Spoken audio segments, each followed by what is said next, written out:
आणि हा लढा संविधानिक आहे आणि संविधानाला धरून आहे हा लढा.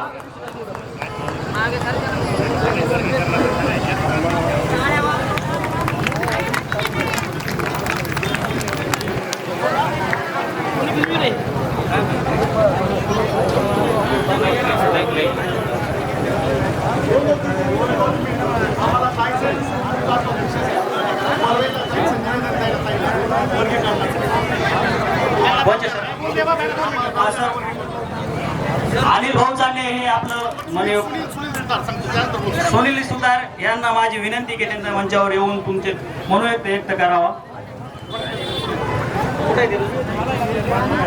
ॲडव्होकेट सुतार सरांना विनंती आहे, त्यांना आरक्षणाची माहिती आहे, ते जाणकार आहे. आपल्या सगळ्यात त्याला विनंती आपल्याला मनोगत विज्ञानासाठी आपण समोरचा एक कर्तव्यनिष्ठ अधिकारी काही ॲडव्होकेट साहेबांना विनंती सुतार सर आपण समोरचा आणि आपले विचार व्यक्त करायचे आहे. गुलामगिरीने घडलेल्या मातीमध्ये